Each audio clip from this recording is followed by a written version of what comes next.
1, 2, 1. This is from Palestine, of course, the capital, Jerusalem. Unarmed people marching to the wall and they're shooting them. I'm really struggling with complicity. Long live Palestine, long live Gaza. Thousands of innocent Palestinians are being killed across their homeland, and Australia supports it. And no supporter of genocide should be in that building over there which claims to represent us. Just outside happens to be, by absolute coincidence, the United States Embassy, I think. I had to turn off because I got lost. United States President Joe Biden, Secretary of State Antony Blinken, and Defense Secretary Lloyd Austin are accused of failing to prevent and aiding and abetting genocide.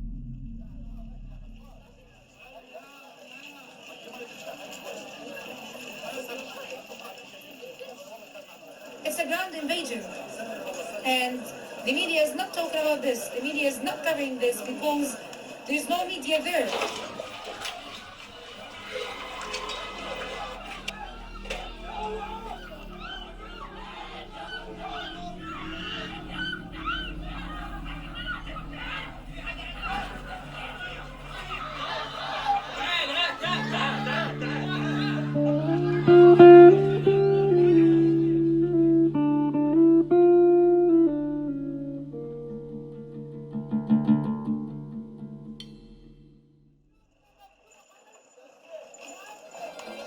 This is Bissan, a content provider in Gaza. This is her before October 7.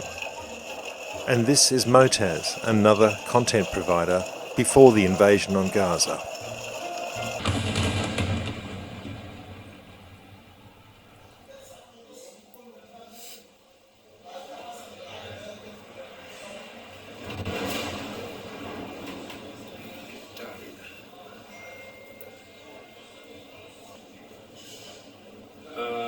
No, we just got the medical help. They sent. If someone does speak Arabic and want to ask me a question, he should. I'll answer him with English, so I'll go with Arabic. Just I wanted to show in this life, say that I'm fine, thank God, and He saved me from death. About 70 Australian arms-related manufacturers are now making, out of various contracts to supply different parts of the F-35. Some of those parts are going to Israel, and they are, part of the planes that are being used to bomb Gaza. This whole military export industry, it is deeply corrupting. At the beginning, I flew to Sydney and came down with COVID. The children are starving and thirsty. They all have diarrhea and they're vomiting and coughing. The sheer scale of need in Gaza is outpacing what can be provided. Now that I'm stuck in a Sydney hotel, I'll share some thoughts. I was a child of migrants. I cherished my childhood. When it was our time to have children, we passed that love on to them. Turn right onto Parliament Drive. I've got to be able to talk to some people at today's rally. We had faith that humanity had the power to love, especially our children. Mr. Speaker, in the words of Martin Luther King, there is no progress in hate. Like an unchecked cancer, hate corrodes the personality and eats away its vital unity.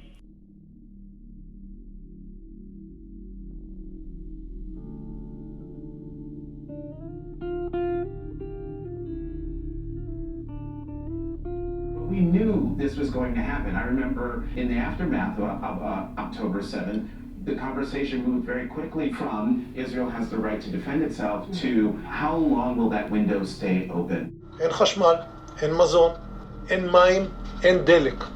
הכל סגור. אנחנו נלחמים בחיות אדם ואנחנו נוהגים בהתאם.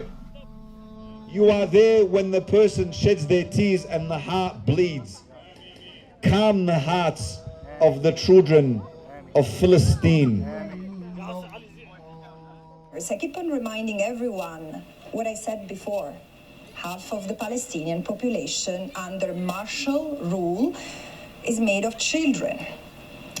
And no one has been victimized by Israel's settler colonial rule more than Palestinian children, throughout generations. Israel justifies its use of force against them by presenting the entire Palestinian collective as inherently terrorist and an existential threat to Israel and the Jewish people.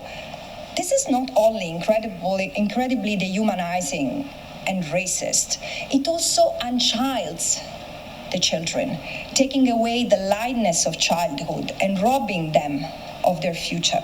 Stop the killing, cause nobody's winning. Can we stop the sinning? We didn't come all the way to Canberra to use the minimum of our voice. I want you to use the maximum of your voice, because we are standing in front of Parliament where they make their decisions that go back to being complicit to the crimes that the Israeli occupation has been committing against the Palestinian people. Shame! Shame! Albanese, you can't hide! Albanese, you can't hide! You're supporting genocide! You're supporting genocide! Israel, USA! Israel, USA! How many kids have you killed today? I think the biggest concern for many Australians is which side do we take? People are unsure of whose side is right. I mean, the kids were asking us today on a school excursion whether or not who's right, who's wrong, and I said there's a lot of poor decisions and a lot of stuff we don't know about that we're not hearing the full story. And how would we correct that, do you think? I think the government's got to be more truthful in what they're doing and how they're disseminating information to the public. And I think the television studios and whatnot have got to be a bit less biased as well. A lot of the media coverage has been incredibly biased. It is basically just backed up the government's line and the line of Israel on every single question, that they are acting simply in self-defence, slandering basically every single pro-Palestine rally as riddled with anti-Semitism, which is just a lie. Certainly every rally I've been to, and that's just in Canberra, not only have I not encountered any anti-Semitism, I've actually felt openly welcomed and wanted by the Palestinians at the rally. If I could capture something that talks about what the media are not doing, your media maybe. I'm in the first week when this all happened, I did 7 media interviews. 50 journalists who've written from many Arab journalists, but also other journalists have written to the major Western media a couple of days ago. Labour is a different version of LNP, unfortunately. The letter that I wrote to the government whip, and I said to him, the problem with you is that you guys are getting information fed from mainstream media. And he said, yes, we are. And I said, that is not the news. It's against this backdrop of relentless violence that more than 180 women are giving birth every day. By the way, this water is not drinkable. It is clean for washing. What is not drinkable? In this war, I think they're trying new weapons with a lot of excessive burn, deep burn. Where are you from, sister? Palestine and Iraq. I'm trying to work out where mainstream media are missing out and why social media seems to work. I think social media seems to work because we have the option to put whatever we want out there. We're not told what to do, we're not paid to post things, whereas I think on mainstream media people have an image to hold and it's whoever controls the media and a job to keep. Yeah, a job to keep, exactly. For me, I personally don't care if I lose my job or whatever. It is what it is. I'd always want to stand up for my people in Palestine. And how do you verify what individual people are saying? Because I'm Palestinian, I just know my people's struggle. I know my family's struggle. I know my grandpa's struggle. I know my dad's struggle to get our land back. It's been sold 7 times over illegally with forged papers. I know the truth behind it all because I could see it. It's not something I had to go out there and source. Whereas for other people, I think it's so obvious. You just turn on the news, you can see the propaganda, Israelis making up fake stories, the way they post things, the way they run their Instagram. You can tell who's really the victim here. If you have half a brain, you'd be able to tell. Every morning outside the present Parliament House, the doorstop patrol waits to harvest the politicians' daily crop of grab speak. I first came here when I was a camera assistant at the ABC. I was about 19 years old. I've got a few memories of this place. There was a guy self-immolating on the green just down there. The fake and pretentious broadcasting we are seeing now haunts me. Yeah, you touched on sort of the homework you feel journalists need to do. I suppose, what do you think are the main principles that have been lacking in the coverage so far? But in international media, there is a tendency to talk of Palestinian deaths as a tragedy, while Israeli deaths as crimes, and there is a lot of empathy and solidarity that goes to the Israelis when they are victim of violence, and rightly so. This is what we should do as human beings.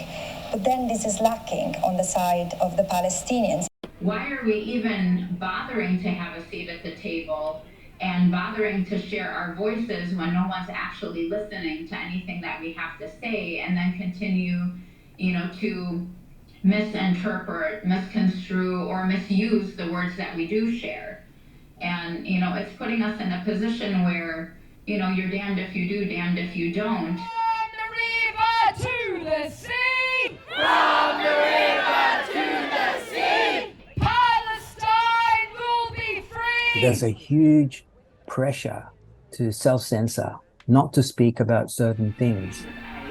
Israel's operation continues to accept the dominant narrative, which is pretty much came straight out of the far-right Netanyahu regime, backed up, of course, by the United States, and then pretty much followed line for line by the Australian Labor government. I mean, it's quite horrible. I mean, there's so many people going back on what they said.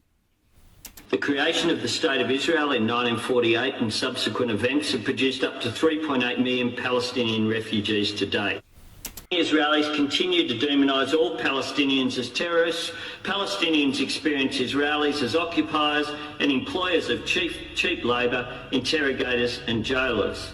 Meanwhile, the government of Israel continues to allow fundamentalists to build illegal settlements on Palestinian land. That it is now more than 35 years since UN Security Council Resolution 242 was carried. Since that time, the systematic repression of the occupied by the occupiers has been at the core. The Palestinians must be given their homeland.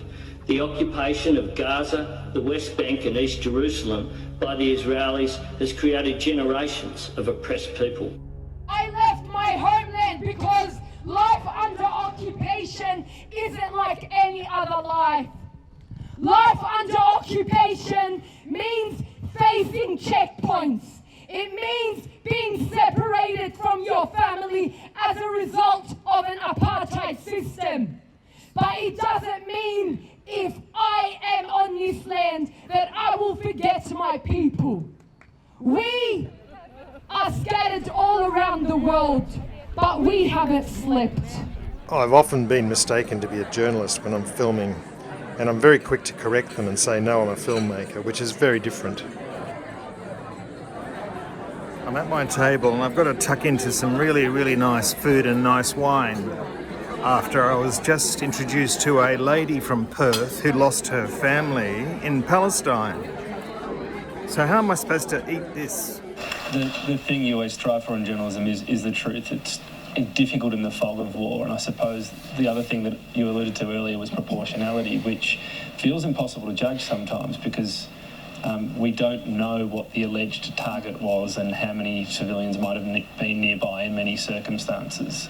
So is it also difficult to report on in that sense? Is it difficult for you to even know what the truth is when you've seen what's unfolded, and if something was proportionate? Yeah, this is why there are humanitarian people on the ground who can help you verify the facts. And then perhaps this is a good opportunity to trust the lawyers to give the legal analysis. I mean, not me, but you have brilliant lawyers in this country. So, I mean, you don't have to do all the analysis yourself. Really, it's a political matter if you're just ignoring. The catastrophe in Gaza now is unprecedented.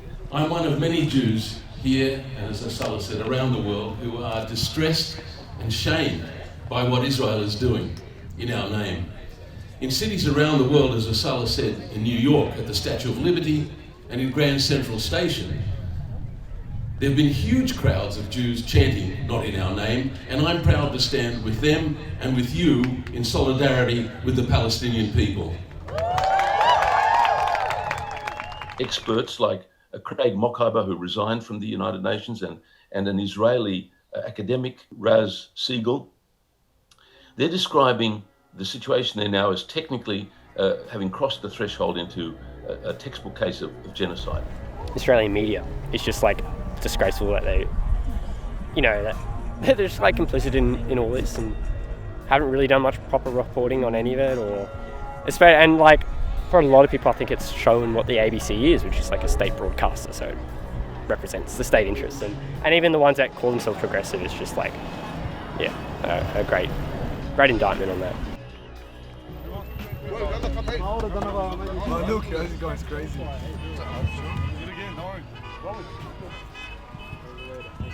We're not from that part of the world, but we're feeling that. What I am is sort of angry with the media. Even get me started. And if in 75 years' time the international community has still to realize what the Nakba is, here is what it is, televised under our watch.